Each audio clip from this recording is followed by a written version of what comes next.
프리랜서로 집에서 일하는 어떤 사람은 오후 6시 스스로 정한 퇴근 시간이 되면 종일 쓰고 있던 안경을 벗고 거실로 나옵니다. 집에 머무는 건 그대로지만 일하기 위해 마련한 환경에서 벗어나는 것, 일종의 퇴근 의식으로 정해둔 규칙이라고 해요. 생각보다 몸은 퇴근했지만 머리는 일 생각으로 복잡한 사람들 많죠. 그렇다면 여러분도 나만의 퇴근 의식을 하나 정해두면 어떨까요? 퇴근하면서 맥주 한 캔 사기, 다이어리 봉인하기, 어떤 것이든 좋습니다. 이제부터 진짜 나의 시작. 이것만으로도 마음이 조금은 가벼워지지 않을까요? 10월 30일 김연경의 퇴근길 톡톡 출발합니다. 자, 오늘의 톡톡 이슈. 내년 추석 연휴엔 뭘 하실 건가요? 입니다. 올해 추석 지난 지 얼마나 됐다고 벌써 내년 추석 이야기를 하냐, 이런 분들도 있으시겠지만 눈치 빠른 분들은 내년 추석 연휴를 미리 준비하고 있다고 합니다. 내년 추석은 10월 6일 월요일입니다. 그 앞이 주말이잖아요. 대신 10월 8일이 대체 휴일로 지정이 됐어요. 그러니까 10월 3일 금요일 개천절을 시작으로 4일과 5일은 주말이고 6일부터 8일까지는 추석 연휴로 이어집니다. 연휴 끝난 다음 날인 9일은 또 한글날이니까 따로 휴가를 안 내도 3일부터 9일까지 총 7일을 쉴 수가 있어요. 만약 다음 날인 10일 금요일에 하루 연차 낸다고 생각하면 주말인 11일, 12일을 포함해서 총 10일을 쉴 수가 있는 거죠. 이 정도면 해외여행이나 장거리 여행하기에 딱 좋은 기간이잖아요. 그래서일까요? 내년 추석 연휴에 출발하는 해외 항공권 가격이 이미 폭등해 버렸습니다. 대한항공, 아시아나항공의 항공권 물량이 풀리자마자 여행객들이 예약 전쟁이 시작됐는데요. 출발일까지 1년 정도 남은 해외 항공권 가격이 평년과 비교해서 5배에서 8배 정도 올랐다고 합니다. 이미 매진된 노선도 있고요. 여행 항공업계는 현재 벌어지고 있는 항공권 예약 상황을 주시하고 있을 때요. 아직 노선 운항 일정이 확정되지 않아서 여행사들도 패키지 상품을 구성하기 전인데 이러면 가격 변동이 클 수 있기 때문이죠. 특히 장거리 비행의 경우 연휴 전 특가 상품을 내놓는 경우도 많아서 나중에 예약하는 게 더 저렴할 가능성도 있다고 합니다. 하지만 나는 그때까지 못 기다리겠어요 하는 분들도 있잖아요. 이런 분들은 올해 12월에서 내년 1월 사이에 공개되는 저비용 항공사의 내년 추석 항공권 물량을 노리는 것도 방법입니다. 아직 먼 이야기 같겠지만 모처럼 길게 이어질 황금 연휴 똑똑하게 저렴하게 즐기셨으면 좋겠습니다. 자, 오늘 순서 안내할게요. 친절한 경제 이야기. 오늘은 더 강화된 가계대출 관리 방침에 대한 이야기를 나눠보겠습니다. 행복자산관리연구소 김현우 소장님과 말씀 나누고요. 키워드로 보는 울산, 오늘의 키워드는 공연장입니다. 자세한 이야기 남선영 작가와 함께하겠습니다. 광고 듣고 올게요. 지금 직장인에게 가장 필요한 능력은 인내력, 정보력, 기획력, 영업력. 삼성금융 연금력. 삼성생명, 삼성화재, 삼성증권, 삼성자산운용이 함께 연금력을 만들어갑니다. 삼성금융 퇴직연금. 원금 손실에 유의하시고 자세한 내용은 삼성금융 참조. 오, 포토전기차 얼마야? 1,000만 원? 아니 1,000원. 1,000원?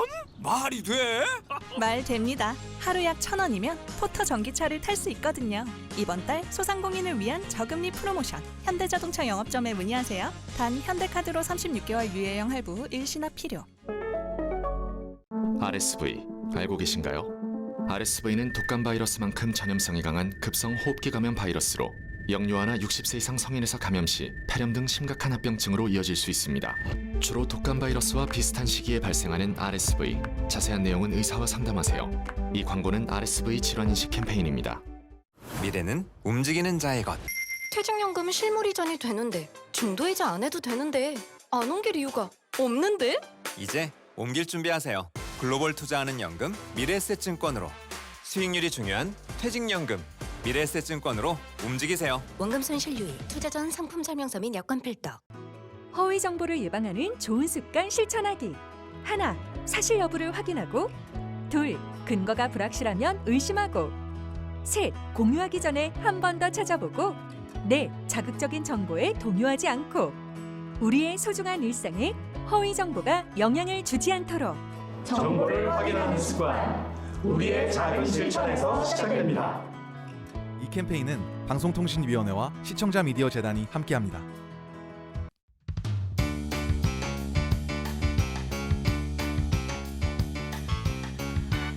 김연경의 퇴근길 톡톡 들리는 라디오로 진행하고 있습니다. 유튜브로 접속하시면 실시간 댓글창으로 소통하실 수 있겠고요. 라디오로 듣고 계신 분들 샵 2848, 짧은 문자 50원, 긴 문자 100원의 정보 용료 부과되는 문자로 소통해 주셔도 좋겠습니다. 퀴즈 드릴게요. 한국인들의 국민 안주로 통하는 이것은 해산물 중에 하나로 쫄깃하고 탱탱한 식감이 특징입니다.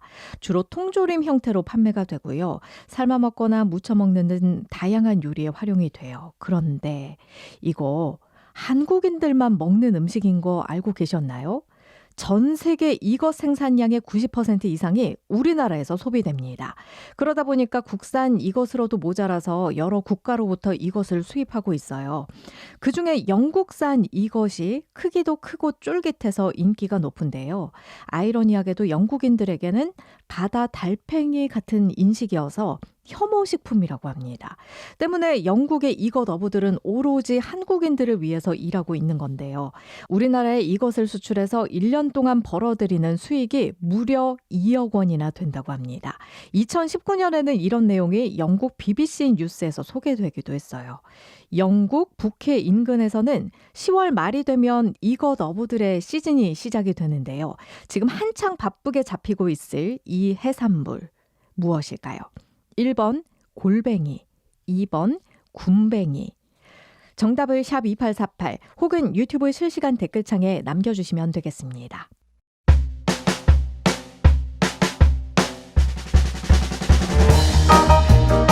퇴근길 톡톡에서 드리는 상품입니다.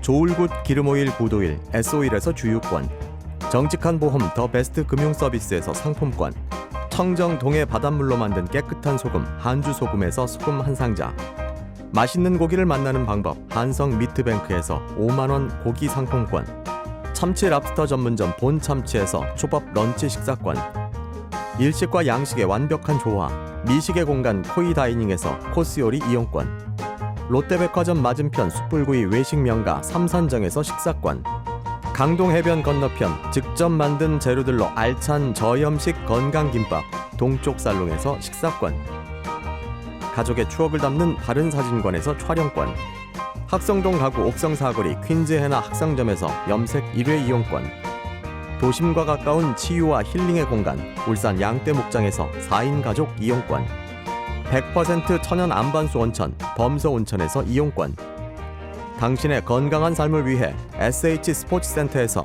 피트니스 사우나 이용권을 드립니다.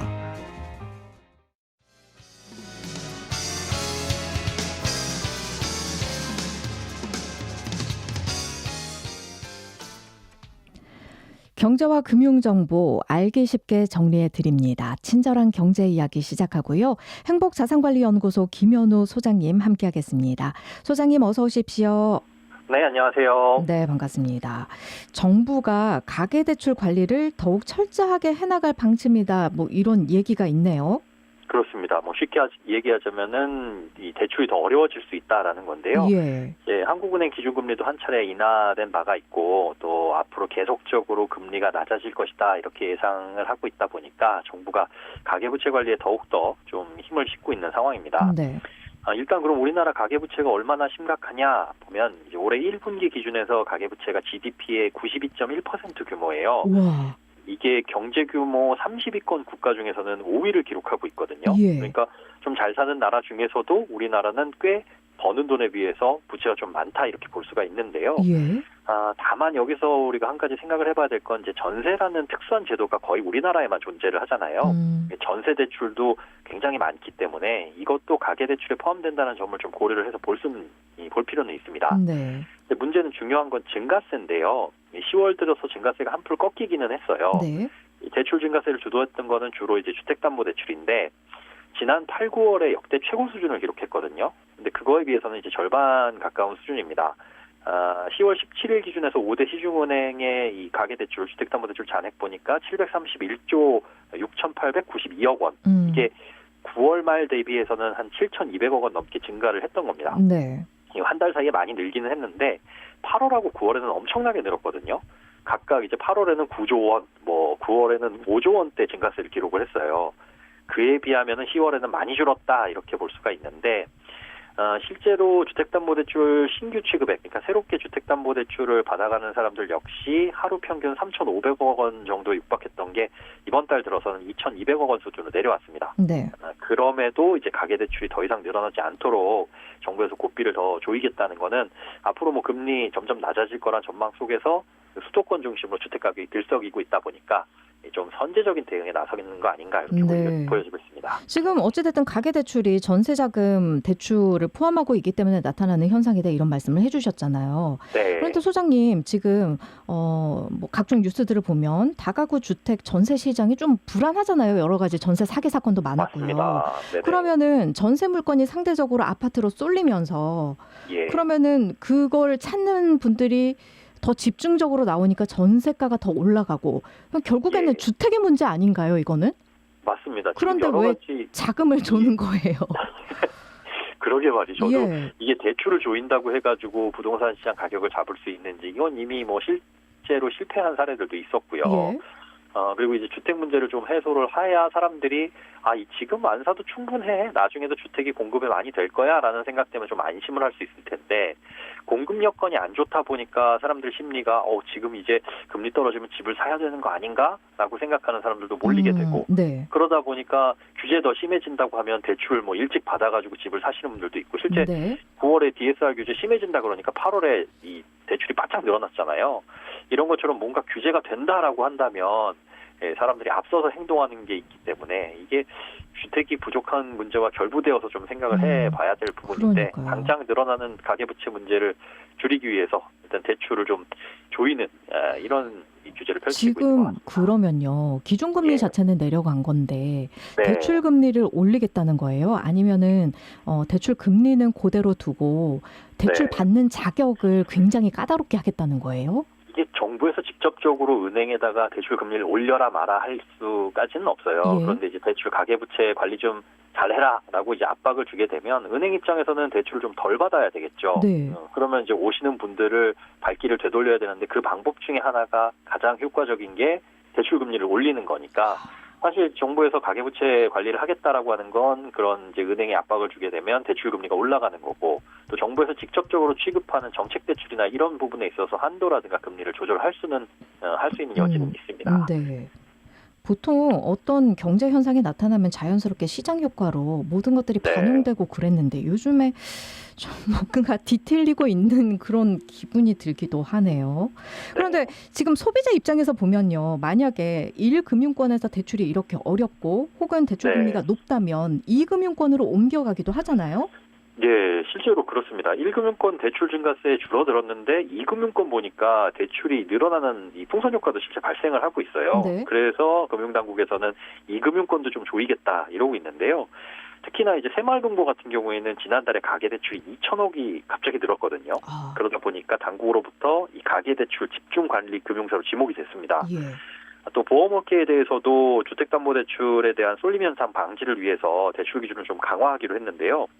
지금 보험권, 2금융권이죠. 여기에 적용할 이 기준 강화 방안이 이 차주 단위 DSR 규제를 좀 자체적으로 줄이는 안을 유력하게 검토하고 있습니다. 이게 네. 뭐냐면 현재 DSR, 그러니까 소득 대비 연간 원리금 상환액이 일정 비율을 초과해서는 안 된다. 이게 은행은 40% 그리고 2금융권은 보험업을 비롯해서 50%를 적용을 받고 있거든요. 네.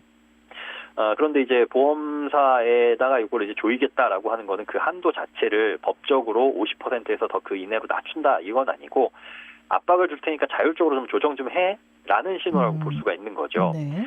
지금 생명보험사하고 손해보험사 주택담보대출을 보면은 한 50조 원입니다. 그러니까 은행에 비해서는 뭐 10분의 1도 안 되는 한 12분의 1 정도 되는 아주 적은 금액이라고 볼 수 있는데 네. 그런데 점점 늘어나고 있는 게 사실 문제예요. 보험사 가계대출 잔액을 보니까 6월, 7월에는 좀 감소를 했다가 8월에는 이 3천억 원 정도, 9월에는 4천억 원 정도 이제 늘어났거든요. 그러니까 주택담보대출이 늘다 보니까 주요 보험사를 중심으로 이제 대출금리 올리는 쪽으로 대응을 하기는 했는데 9월 말까지 증가세가 잡히지 않다 보니까 내부 관리 좀 강화해라 이런 이제 압력을 주고 있는 거죠. 네. 그러다 보니까 특히나 이제 주요 보험사 같은 경우에는 올해 뭐 10월, 11월, 12월 한 석 달 정도 남았는데 가계대출 증가율을 제로 수준으로 관리하는 방침을 좀 세운 것도 있고요. 아마 신규 대출을 취급하지 않는 보험사도 조만간 나올 것 같습니다. 예. 그런데 최근 보면 서민들을 위한 정책 대출도 줄이겠다고 했다가 예. 굉장한 비판을 받고 아니다. 중단 아니다. 다시 유예하겠다. 뭐 이런 것도 있었잖아요. 맞습니다. 갈팡질팡한 적이 있었죠. 이게 사실 앞서 말씀드린 것과 궤를 같이 하는 것 같은데요. 언제부터 뭔가 규제를 강화하겠습니다라고 이 예보를 해두면 네. 그 전에 이제 대출을 받는 수요가 몰리다 보니까 아마 정부에서 이번에 급하게 디딤돌 대출에 대한 규제를 좀 강화하고 한도를 낮추겠다라는 걸 갑작스럽게 발표를 한 면이 없지 않아 있어요. 네. 뭐 결론적으로 말씀드리면 그걸 유예하기로 하긴 했는데요. 생애 첫 주택 구입자 같은 경우에는 디딤돌 대출로 LTV를 80%까지 받을 수가 있습니다. 네. 집값의 80%까지 대출이 가능한데 이거 70%로 줄이겠다. 그리고 이런 대출을 받을 때 주택금융공사에 보증을 가입하는 경우가 있는데 이럴 경우에 반공제라고 하는 거를 빼고 그러니까 반공제를 당하지 않고 이제 대출을 더 많이 받을 수 있었는데 이런 것도 이제 없애버리겠다. 그리고 등기가 되지 않은 신축 아파트 같은 경우에는 후치담보대출이라는 걸 받을 수밖에 없는데 이거 대상으로 안 하겠다. 이런 내용이었거든요. 예. 이렇게 되면은 신축 아파트 좀 소액이다, 5억 미만이다, 5억 이하다 이런 아파트에 들어가는 서민들이 대출을 받을 이 디딤돌 대출을 받을 수 있는 방법이 없어지는 거예요. 네. 뭐 대출을 받을 수 없으니 전체적인 대출 한도는 줄어드는 효과가 발생을 하는 거죠. 그러니까 이런 공문을 지난 11일에 은행들한테 보냈고 은행들은 이제 부랴부랴 긴급회의 열어가지고 KB국민은행이 가장 빠르게 14일부터 디딤돌 대출 이렇게 줄어듭니다. 그리고 다른 은행들은 21일부터 시행할 예정이었는데 네. 이게 워낙에 서민 대출을 이렇게 갑작스럽게 줄여도 되느냐라는 이 비판 또 국정감사에도 이런 얘기가 나오다 보니까 결국은 이제 선회를 하게 된 겁니다. 18일 결정을 좀 잠정 유예했는데 네. 이게 잠정 유예지 아예 안 하겠다는 건 아니거든요. 그러니까요. 예, 앞으로 가계대출 증가세를 봐서 이런 대출도 줄일 수 있다라는 건데 좀 개인적으로는 정책대출 같은 경우 이런 디딤돌뿐만이 아니라 보금자리론, 신상화 특례대출 이런 건 서민들을 위한 대출인데 이런 것들을 이렇게 확 줄여버리거나 가계부채 증가를 막겠다고 없앤다는 거는 사실상 정말 실수요자들을 좀 더 어렵게 만드는 네. 결국은 집을 안 사는 게 아니라 필요하신 분들은 더 높은 금리 주고 대출을 받을 수밖에 없는 아니면 거거든요. 못 사거나. 그렇죠. 예. 그래서 이런 부분에 대한 고민은 좀 더 깊게 해볼 필요가 있을 것 같습니다. 돈 있는 분들은 대출 걱정 안 하실 텐데. 그렇죠. 사실 우리가 연예인들 기사 보면 몇백억짜리 이 뭐 주택을 현금으로 구입했니 네. 이런 것도 있잖아요. 맞습니다. 사실상 그건 대출이 안 나오는 주택일 수도 있거든요. 네. 그러다 보니까 당연스러울 거긴 한데 이게 이 자금이 없을수록 서민들일수록 대출이 더 필요한데 그런 정책 대출을 이렇게 갑작스럽게 줄이는 것들은 상당히 현장에서는 고통스러운 결과가 나올 수밖에 없을 것 같습니다. 서민들 같은 경우에는 돈 안 빌려준대 그래 그럼 어쩔 수 없지 참아야지 하는 상황은 아닌 거잖아요. 어찌됐든 그렇죠. 그 돈을 마련해야만 하는 상황인 분들이 꽤 많잖아요. 그럼 맞습니다. 이런 분들은 이렇게 대출이 정책이 뭔가 좀 갑작스럽게 왔다 갔다 하는 경험을 하시게 된다면 예. 지금 빨리 받아야겠다라고 생각하는 분들도 많이 늘 것 같은데요. 그렇습니다. 그래서 일각에서는 이제 가계부채가 뭐 8월, 9월 이렇게 급증하는 게 정부의 정책 혼선 때문이라는 지적도 나오고 있어요. 그러니까 정부가 이랬다 저랬다 자꾸 오락가락하는 메시지를 주게 되면 서민들이나 금융소비자들 같은 경우에는 이제 불안감이 없지 않아 있죠. 네. 그러다 보니 지금 빨리 대출을 받아야 되는 건가라고 해서 이제 수요 급증으로 이어질 수 있다는 해석이 나오고 있습니다. 실제로 그런 경험을 우리가 많이 했었는데 작년에 특례보금자리론 공급이 크게 늘어나다 보니까 갑자기 대출이 확 늘어났죠. 그러다 보니 이제 금리를 확 올렸고 또 조기에 공급 종료하기도 하다 보니 이제 그 전에 빨리 막차 타자라는 수요가 있었습니다. 네. 이런 것들도 있었고 올해 같은 경우에는 원래는 스트레스 DSR이 9월이 아니라 7월에 시행 예정이었다가 9월로 밀리면서 그 2달 사이에 시장의 혼란이 굉장히 컸었거든요. 그리고 기준금리가 이제 낮아질 것 같다라는 가능성하고 물려가지고 앞으로 그럼 부동산 경기가 좀 회복되지 않겠느냐 이런 분위기가 형성되면서 그럼 대출 규제 강화되기 전에 빨리 집을 사자 뭐 이런 이 심리가 조성이 됐었던 거죠. 사실 이번에 디딤돌 대출 규제도 마찬가지로 언제 막힐지 모르니까 빨리 대출 받아야겠다라고 시장에서 받아들여지게 되면 불안한 이 심리가 더 자극이 되고 그럼 주택 가격이라든가 아니면 이 대출 시장도 더욱더 불안한 쪽으로 흘러갈 수밖에 없을 것으로 보입니다. 또 지표상으로는 대출 대폭 증가 막 이렇게 나오면은 또 이게 정책에 반영이 되고 악순환이 되겠네요. 예, 악순환이 반복될 것 같습니다. 예, 알겠습니다. 언젠가부터 저희 코너에서 네. 좀 답답한 얘기들만 하게 되네요. 죄송합니다. 아닙니다. 네, 지금까지 행복자산관리연구소 김현우 소장님과 가계대출 관리 이 이슈에 대해서 이야기 나눴습니다. 고맙습니다. 네, 고맙습니다.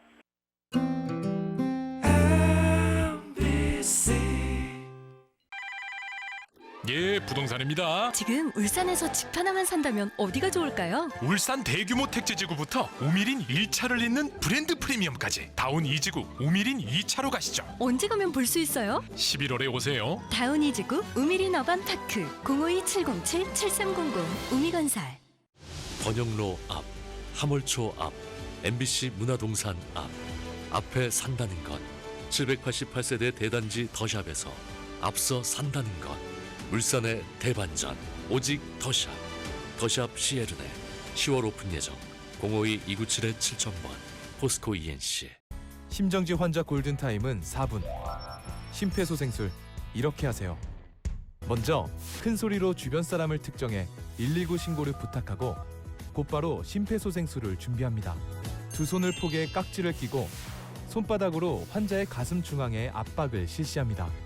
압박의 깊이는 약 5cm, 속도는 분당 100에서 120회, 강하고 빠르게 눌러줍니다.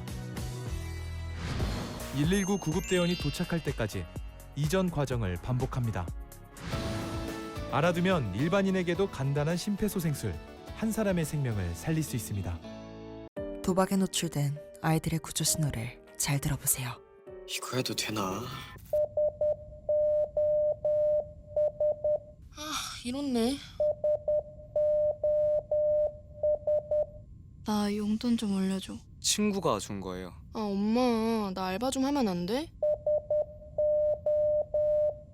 아이들의 일상을 관심 있게 들여다보면 도박으로 힘겨워하는 아이들의 구조 신호가 들립니다. 다양한 형태로 드러나는 청소년 도박. 그들의 구조 신호에 응답해주세요. 청소년 도박 문제는 전문가 상담이 필요합니다. 공익광고협의회.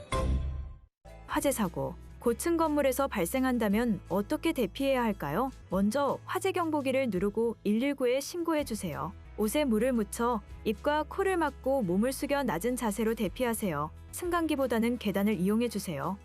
대피 요령을 기억해 고층 건물 화재에서 안전하게 대피하세요. 97.5 네, 퀴즈 다시 한번 드립니다. 한국인의 국민 안주, 쫄깃하고 탱탱한 식감이 특징인 해산물, 이것인데요.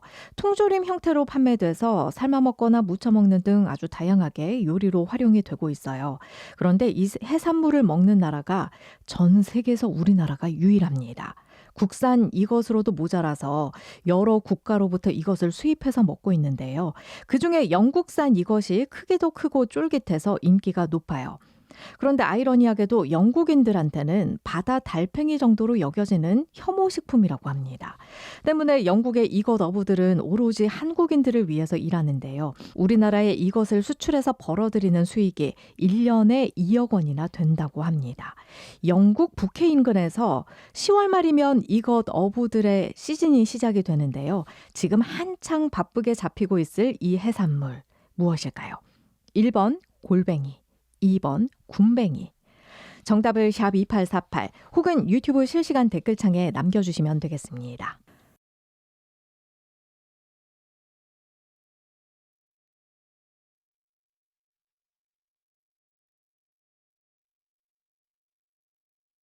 네, 울산의 모습을 키워드 하나로 엮어보겠습니다. 키워드로 보는 울산 남선영 작가와 함께하겠습니다. 어서 오세요. 네, 안녕하세요. 남선영입니다.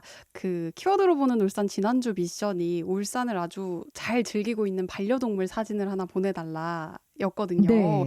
제가 요거는 그 개별적으로 문자로 통보를 해드렸어요. 그래서 보시고 문자를 받으셨다면 샵 2848번으로 주소와 성함을 남겨주시면 제가 선물 보내드리도록 하겠습니다. 예, 정말 귀여운 동물들 사진을 많이 보내주셔서 네. 제가 힐링했습니다. 맞습니다. 네. 자, 이렇게 키워드와 연결되는 사진 한 장을 보내주시면 저희가 한 분 뽑아서 선물을 보내드립니다. 사진을 샵 2848 문자로 보내주시거나 본인 SNS에 업로드 하시고 저희가 확인하실 수 있게 퇴근길 톡톡을 태그해 주시면 되겠습니다. 자, 오늘 키워드는 뭘까요? 오늘 키워드는 공연장이라고 소개를 해드릴 텐데요. 미션은 울산에서 봤던 공연이나 전시 등을 보통 사진으로 많이 남기시잖아요. 네. 그래서 그 사진들로 인증을 해주시면 됩니다. 혹시나 사진을 남기지 않았는데 내가 이런 전시도 봤고 공연도 봤다라고 하면 그냥 방문했던 경험을 이렇게 글로 써 남겨주셔도 되겠습니다. 네. 이게 키워드가 공연장이라서 드리는 질문인데요. 울산에서 공연 예술을 즐길 수 있는 문화시설이 얼마나 될까요? 공연이요. 네, 전시가 공연이나 아니고 공연. 두 개 다 같이 아, 있어요. 같이요. 네, 문화예술 공간이요. 네. 타 지역에 비해서 많진 않은 걸로 알고 있습니다만 네. 이걸 한 번에 찾을 수 있는 경로가 있어요? 제가 원래 이거를 공공포털이라고 하는 사이트에서 확인을 해봤습니다. 네. 그런데 이 안에서는 27개의 공연 예술 시설이 있더라고요. 공연도 하고 전시도 하고. 울산에서만. 네, 맞습니다. 근데 명단을 훑다 보니까 분명히 본 적은 있는데 왜 안 보이지 싶은 곳들도 있더라고요. 네. 그래서 다시 한번 울산문화관광재단에서 운영하는 울산문화24라고 하는 홈페이지로 가봤습니다. 근데 문화공간을 확인할 수 있는 페이지로 가서 공연장이랑 전시시설이라는 카테고리만 선택을 해서 검색을 했어요. 네. 그랬더니 총 87곳이 검색이 되더라고요. 차이가 꽤 나네요. 그렇죠. 이게 울산문화24 홈페이지 같은 경우에는 상설 공연장이나 비영리 대한문화공간이나 공연 연습공간 그리고 비정기적으로 열리는 전시 공간까지 모두 다 포함을 하고 있어서 결과값이 훨씬 높았던 겁니다. 그 공공포털 같은 경우에는 이제 좀 커다란 문화예술회관이라든지 이런 곳들 위주로 이렇게 올라와 있어서 조금 달랐던 거고요. 지금 여기에는 있지만 공공포털에는 없는 경우도 있고 또 영화관도 포함이 되어 있어서 무대랑 전시 공간이 있는 곳만 조사를 했다기엔 조금의 오차는 있을 것 같습니다. 네. 뭐 감안해서 얘기를 해보면 울산에도 80개 정도는 있다는 거잖아요. 네. 그러면은 그 문화 공간 규모는 어때요? 이게 울산 사람들이 사실 공연, 예술, 전시 이렇게 얘기를 하면은 문화예술회관부터 좀 떠올리게 되잖아요. 그렇죠. 이렇게 보통 지자체에서 운영하는 규모가 큰 문화 공연 시설이 있고요. 기업에서 복지 차원에서 운영하는 소규모 공간들도 있었고 그다음에 개인 또는 단체가 운영하는 소극장 그리고 아트홀, 갤러리, 카페 형태가 있었습니다. 일반적으로 상상하는 카페의 그런 규모도 있었고요. 그다음에 정말 가까운 곳에 무대가 있다고 생각할 정도의 소극장들도 꽤 많이 존재하고 있었어요. 네. 그러면은 전시나 컨셉도 이 80여 개 정도를 꽉 채울 만큼 다양할까요? 이게 생각보다 꽤 다양했는데요. 오. 아까 말씀드린 울산문화24라고 하는 사이트 기준으로 올해 남은 울산의 문화 행사가 공연은 30건이 있었고 연말까지요? 네, 맞아요. 전시가 19건이 있었습니다. 예. 공연 목록을 좀 살펴보니까요. 시네마 웹툰 콘서트, 그리고 인디밴드 콘서트, 그다음에 클래식 뮤지컬 갈라 콘서트, 어린이 공연, 해설이 있는 음악회, 환경 콘서트, 그리고 뭐 울산의 위인이 주인공인 공연도 있었고요. 그리고 2024 골목예술, 골목가게, 구석구석 문화배달 같이 울산의 공간 자체가 이렇게 주인이 되거나 아니면 공연장이 아닌 곳을 공연장으로 일부러 만들어서 하는 공연도 있어서 좀 흥미롭다라는 생각이 들었습니다. 예, 생각보다 다양한 공연이 남아 있습니다. 전시는요? 전시는 특히 지역 작가들의 작품을 볼 수 있는 기회가 많았는데요. 그 지역 작가들의 단순한 이런 작품들을 볼 수 있는 곳도 많고 그다음에 기후 환경이나 잡지 광고, 야생동물처럼 이렇게 주제랑 색깔이 분명한 전시도 꽤 있었습니다. 오. 이게 뭐 그림만 있는 건 아니고요. 그림이나 조각이나 아니면은 이때까지 모아두었던 아카이빙 자료 등을 소재로 해서 굉장히 다양하게 전시를 하고 있었고요. 이걸 보다 보니까 조금만 관심을 가지면 울산에서도 다양한 문화 생활이 가능하겠구나라는 생각이 들었습니다. 그러면은 공연 콘텐츠나 전시 콘텐츠가 없는 건 아니고 오히려 다양하다 이렇게 평가를 해주셨어요. 네. 그런데 저희가 얼마 전에 청년 예술가들 모시고 말씀 나눴을 때 네. 시민들이 관심을 많이 가져주시기는 어려운 환경인 것 같다 이런 이야기를 하셨단 말이에요. 네, 이게 예술을 접할 수 있는 경로가 생각보다 가깝다는 거를 조금 인지할 필요가 있겠다라는 생각이 들었어요. 예. 제가 사실 여기 이제 많은 분들이 인터뷰를 하러 다니면서 예술인이나 예술 공간을 운영하시는 분들을 인터뷰할 기회가 종종 있었는데 다들 다 똑같은 질문을 드렸거든요. 이걸 왜 이렇게 잘 모르실까요? 느낄까요?라는 질문을 드렸을 때 좀 낯설게 느낀다라는 일반 답변을 시민들이 네, 많이 주셨어요. 그래서 왜 낯설게 느낄까요?라는 질문을 드렸을 때는 울산이 그 한동안 문화 불모지라고 하는 오명이 있었잖아요. 그래서 문화를 접할 경험들이 많이 적었어서 공간을 보고도 실제로 앞에 서서 여기가 뭐지? 앞에서만 보다가 가시는 분들도 있고, 그다음에 큰 규모 시설에서 크게 광고하는 공연이나 전시 외에는 먼저 찾아보자라는 생각을 좀 못하는 게 아닐까라는 의견을 좀 주셨습니다. 그럴까요? 네. 다른 도시에서 잘 즐기시는 것 같은데 울산 시민들. 울산에서는 없을 거라고 생각을 하시는 분들도 있다는 의견도 있기는 했습니다. 예. 네. 뭐 울산 같은 경우에는 네. 문화예술회관 외에 복합문화예술공간 딱 떠오르는 게 뭐 현대예술관 이런 거 말고는 사실은 잘 없긴 해요. 이게 근데 그렇다고 없는 게 아닌 게 예. 오늘은 소극장이나 갤러리처럼 조금 익숙해진다면 오히려 아지트처럼 친근하게 갈 수 있는 그런 공간들을 더 많이 소개를 해드리려고 하거든요. 집중을 좀 해야 되니까 노래부터 듣고 가면 좋을 것 같습니다. 네. 오늘도 이렇게 하루가 지나가네. 온종일 나 너만을 위해 보냈는데 네가 가장 좋아하는 옷을 꺼내 입고 거울에 비친 가장 아름다워야 할 내 모습은 초라하게만 보여. 눈치 없는 밤하늘은 너무 네가 나로 살아봤으면 해. 내가 너로 살아봤으면 해. 하나로라도 느껴봤으면 해. 너의 마음 나의 마음. 내가 너를 사랑했으면 해. 네가 나를 사랑했으면 해. 단 하루라도 함께 했으면 해. 널 후회 없이 보내줄 수 있게. 앞에 있는 걸 다 던져버리고 싶지만 크게 소리 지르고 싶지만 그걸 듣는 건 나 혼자뿐인가. 다 들어가는 촛불과 함께 얼마 남지 않는 내 마음. 아름다운 이 집이 감옥처럼 느껴져. 눈치 없는 밤하늘은 너무 네가 나로 살아봤으면 해.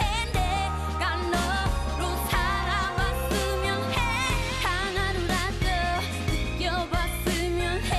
너의 마음 나의 마음. 내가 너를 사랑했으면 해. 네가 나를 사랑했으면 해. 단 하루라도 함께 했으면 해.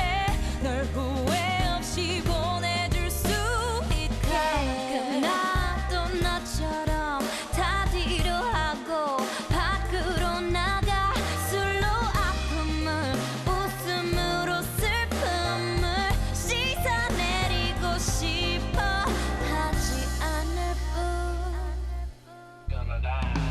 네가 나로 살아봤으면 해. 내가 너로 살아봤으면 해. 하나로라도 느껴봤으면 해. 너의 마음 나의 마음. 내가 너를 사랑했으면 해. 네가 나를 사랑했으면 해. 단 하루라도 함께 했으면 해. 널 후회 없이 보내줄 수 있게. 너로 살아봤으면 내가 너로 살아봤으면 단 하루라도 느껴봤으면 널 후회 없이 보내줄 수 있게. 자, 키워드로 보는 울산. 오늘 주제는 공연장이고요. 미션은 울산에서 공연이나 전시를 접했던 경험을 나눠달라는 것. 문자입니다. 샵 2848번으로 사진으로 보내주셔도 되고요. 글로 표현해 주셔도 되겠습니다. 자, 이제 작은 문화 공간들을 소개해 주셔야죠.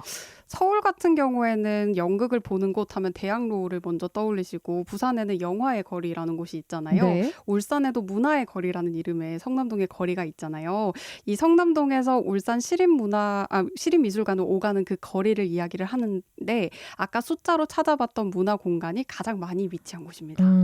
울산 시립미술관이 중심이 되는 거네요. 네. 근데 사실 시립미술관도 생긴 지는 얼마 안 돼서 이 거리가 생긴 지는 얼마 안 됐나 봐요. 아니요. 그전부터 문화의 거리는 있었고요. 시립미술관이 생기면서 이것을 중심으로 조금 더 발전을 해보자라는 그런 의견들이 있었습니다. 여기를 가보면 연극 무대를 볼 수 있는 소극장이 있고요. 그다음에 지역 가수들의 무대가 되는 공연장도 있고 술과 무대를 함께 볼 수 있는 펍도 존재를 하고요. 그다음에 컨셉이 다양한 갤러리랑 복합문화공간 그리고 중간중간에 공방들도 많아서 예술적인 요소들이 꽤 많이 숨어 있습니다. 예. 직접 가보셨죠? 저는 연극을 보러 소극장이랑 아트홀을 방문한 적이 있는데요. 네. 작은 매표소랑 무대만 있는 그런 공간도 가봤고 그다음에 무대랑 카페가 더해진 복합문화 공간을 가봤는데요. 네. 앞에 그 매표소랑 무대만 있는 곳 같은 경우에는 울산에도 이런 곳들이 있었네라는 느낌이 좀 들었고 후자는 커피 마시고 들어가면 좋겠다 하고 여유롭게 조금 볼 수 있는 느낌이 들었습니다.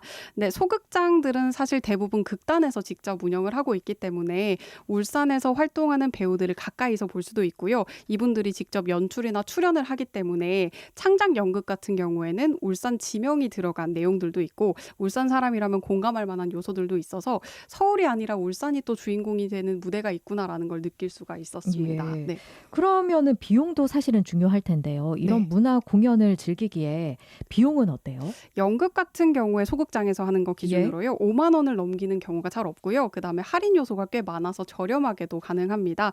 성남동 소재의 한 어린이 연극 전문 극단이 있는데 여기는 그 회원 혜택이라는 게 있더라고요. 2년간 되는 건데 그 회원을 포함해서 4명이 할인을 받을 수가 있고 보호자는 2명까지 무료 입장이 가능합니다. 아이들이 주로 보는 연극이라서요. 그리고 여기 외에도 뭐 챌린지나 이벤트에 참여하고 인증을 하면은 할인을 해준다거나 아니면 특별한 자격 조건 없이도 할인을 받을 수 있게 이렇게 운영을 하는 곳들이 많습니다. 그리고 소극장답게 무대가 작아서 배우들과 소통하는 재미도 있고 그렇기 때문에 이제 뭐 데이트나 가족 나들이 이렇게 코스로도 넣어봐도 좋겠다는 네. 생각이 들었어요. 네. 성남동에 문화의 거리 많이 있는 건 아니죠? 네, 그 남구의 대학교 근처에 가면은 클래식 공연을 주로 하는 소극장도 있고요. 좀 더 대중적인 공연을 다루는 아트홀이 있습니다. 그 달동 치과 건물이라고 하면 다들 아실 것 네네. 같고요. 그리고 장생포 문화창고에 가면은 한 건물 안에 공연도 있고 전시도 있고 독서할 수 있는 공간도 있어서 모든 걸 해결을 할 수가 있고요.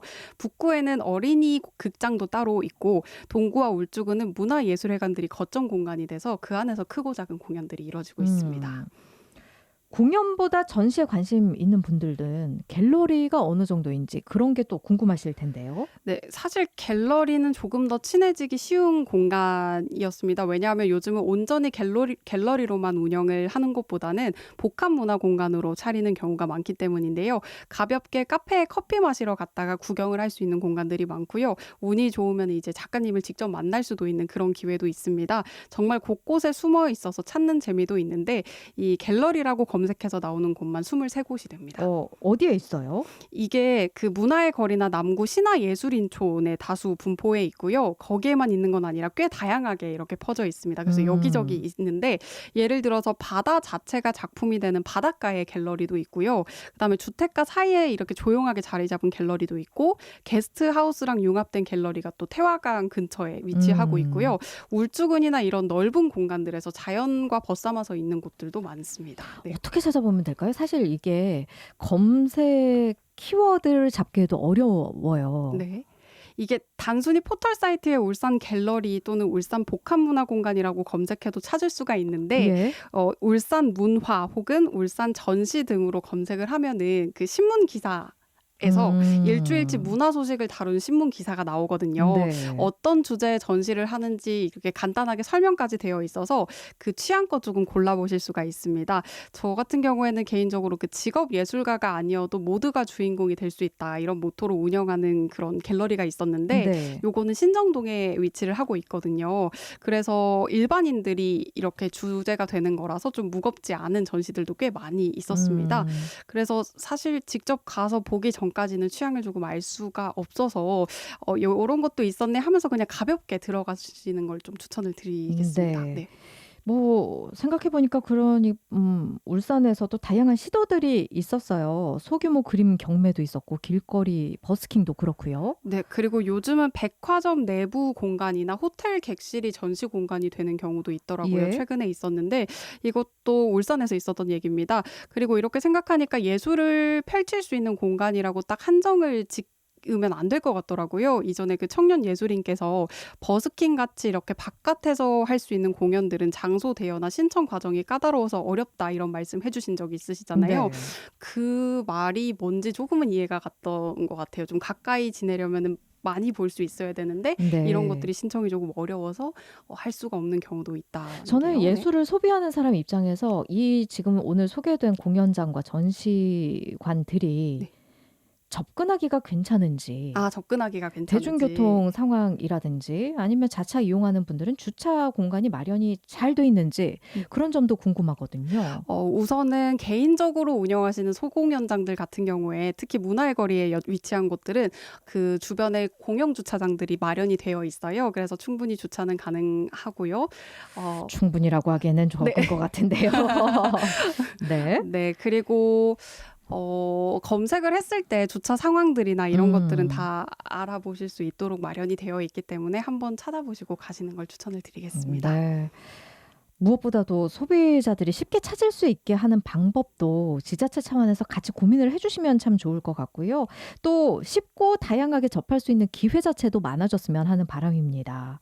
네, 요즘은 그 직장인 분들도 취미로 그림을 그리다가 또 전시도 하고 음악으로 뭉친 분들이 무대를 열고 있는 시대거든요. 그래서 문화도시라는 이름을 붙였으니까 조금 더 부드럽게 접근할 수 있는 그런 곳이 되었으면 좋겠습니다. 네. 키워드로 보는 울산 남선영 작가와 함께 말씀 나눴습니다. 고맙습니다. 고맙습니다. 미래는 움직이는 자의 것. 퇴직연금 실물 이전이 되는데 중도이자 안 해도 되는데 안 옮길 이유가 없는데? 이제 옮길 준비하세요. 글로벌 투자하는 연금 미래에셋증권으로 수익률이 중요한 퇴직연금 미래에셋증권으로 움직이세요. 원금 손실 유의, 투자 전 상품 설명서 및 여건 필터. 사랑하는 사람에게 뭐라고 하세요? I love you. 그럼 사랑하는 사람에게 주고 싶은 약은 누가 만들죠? I love 유유. 유유제약이죠. 당신을 두 번 생각하는 제약회사 I love 유유. 사랑하는 사람에겐 잊지 마세요. I love 유유. 유유제약. 오, 포토전기차 얼마야? 1,000만 원? 아니 1,000원. 1,000원? 말이 돼? 말 됩니다. 하루 약 1,000원이면 포터 전기차를 탈 수 있거든요. 이번 달 소상공인을 위한 저금리 프로모션. 현대자동차 영업점에 문의하세요. 단 현대카드로 36개월 유예형 할부 후 일시납 필요. 엄마는 치킨버거를 만들어준 적이 없어. KFC 오리지널 치킨이 버거로 재탄생. 커넬 오리지널 3,900원. Corner original KFC I feel so good it's finger licking good KFC Professional Education System KNOU Professional Education System KNOU 국립한국방송통신대학교 대학원 국립한국방송통신대학교 대학원 안녕하세요. 배우 전지현입니다. 창호부터 바닥재, 벽지까지 오직 LX 지인에서 만나보세요. 자재가 완벽할수록 공간은 더 빛나니까 LX 지인을 가지면 가장 완벽한 인테리어를 가질 거예요. 자신 있는 공간 LX 지인. 다시 시작하는 미국 투자 코덱스 ETF로 앞서가다. 코덱스 미국 나스닥 100티 아래 압도적인 총보 수익률로 미국 투자를 부담 없이. 연금도 ISA 투자도 코덱스 ETF. 삼성자산운용 합성 총보수 연 0.1053% 및 거래 수수료 등 발생 가능. 자산 가격 변동에 따른 원금 손실 시 투자자 귀속, 투자 설명서 필독. 이효리의 삶은 어떤 거냐고요? 다 케어받는 삶? 방문 정비부터 내차 상태 진단, 멤버십 혜택까지 다 되는 롯데렌터카 마이카 타거든요. 마이카를 탄다 내 삶이 달린다. 대한민국 넘버원 롯데렌터카 마이카. 23년 2분기 한국렌터카 사업조합연합회 등록 배수 기준. 자, 오늘 퀴즈 정답은 1번 골뱅이였습니다. 대표적인 서민 음식이었던 골뱅이도 물가 상승 때문에 비싼 음식이 됐어요. 업계에서는 골뱅이를 구매할 때 고형량 인지부터 확인하라고 조언하는데요. 고형량이란 캔 안에 수분을 제외한 실 내용물의 중량을 의미합니다. 그러니까 용량 대비 골뱅이가 얼마나 많이 들었는지 확인하라는 거겠죠. 평소 골뱅이 즐겨 먹는 소비자라면 고형량 기억해 두시면 좋겠습니다. 당첨 안내 문자 받으신 분들은 답장으로 주소와 성함 꼭 남겨주세요. 자, 오늘 오프닝에서는 내년 추석 연휴 항공권 이야기 해드렸는데요. 공교롭게도 10월 30일 오늘이 항공의 날이기도 합니다. 최초로 서울 부산 간 국내선 민간 항공기가 취항한 날이 1948년 10월 30일이라 그날을 기리기 위해서 오늘로 정해졌다고 해요. 항공업계에서는 이날을 기념해서 다양한 특가 프로모션을 준비하기도 하는데 혹시 가까운 시일 내에 여행을 계획하고 있으시다면 지금을 노려봐도 좋겠습니다. 자, 오늘 마지막 곡 이적의 하늘을 달리다 보내드리면서 마무리할게요. 오늘도 함께해 주셔서 고맙습니다.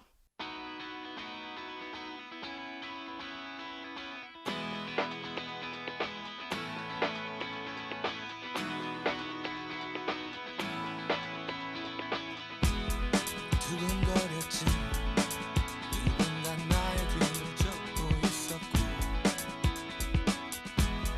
검은 절벽 끝 더 이상 발디딜 곳 하나 없었지 자꾸 목이 메여 간절히 내 이름을 되뇌었을 때 귓가에 울리는 그대의 뜨거운 목소리 그게 나의 구원이었어 마른 하늘을 달려 나 그대에게 안길 수만 있으면 내 몸 부서질 때도 좋아 서로 너무 태양 가까이 날아 두 다리 모두 녹아내린다고 해도 내 맘 그대 마음속으로 영원토록 달려갈 거야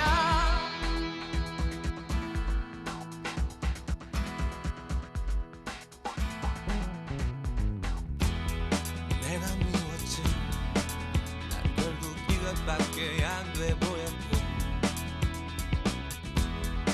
오랜 꿈들이 공허한 어린 날의 착각 같았지 울먹임을 참아